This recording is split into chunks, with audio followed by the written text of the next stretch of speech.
Hello, today I'm going to review the Star Wars The Black Series Kuiil figure from The Mandalorian. On the front of the box you can see it says Kuiil, The Mandalorian and all that. And then on the side of it you can see it shows a picture of him. And on the back it tells a little bit about Kuiil. And then there's nothing on the other side.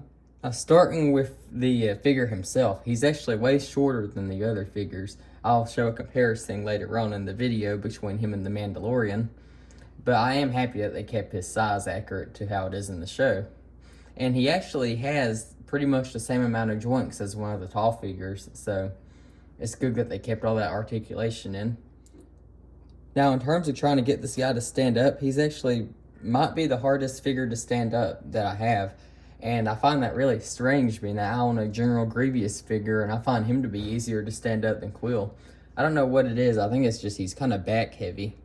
Always falls over, so you kind of have to lean him forward a little bit. You can kind of see I have him posed like this, but he always wants to fall backwards.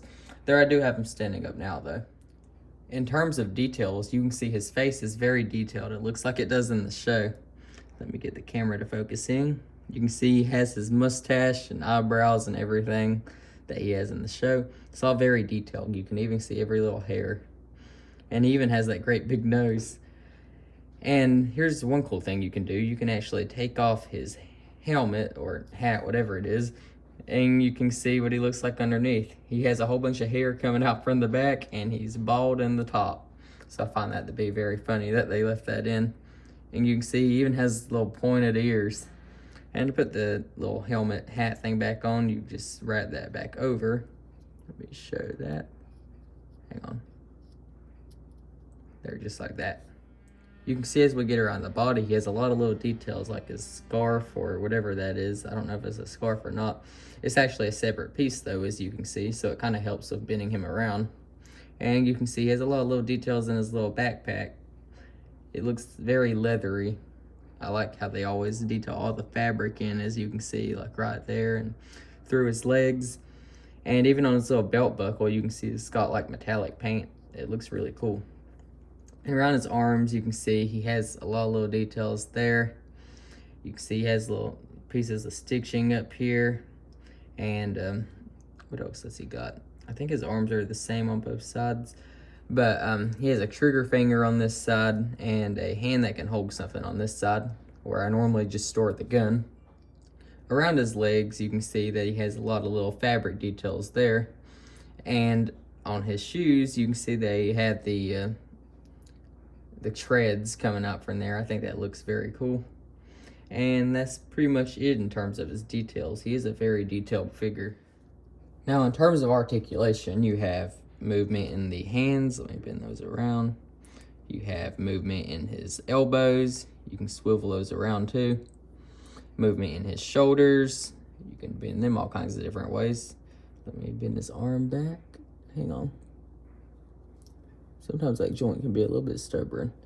Well, I'll do it on the other arm. But you can see he has movement on his legs, on his knees. This one's kind of crooked for some reason. You can actually bend his knees sideways. I haven't seen a figure do that before, but it works good for when you're posing him and trying to get him to stand up. And you can see on his ankles, he has joints there. These are actually pretty stiff too, so I do like that.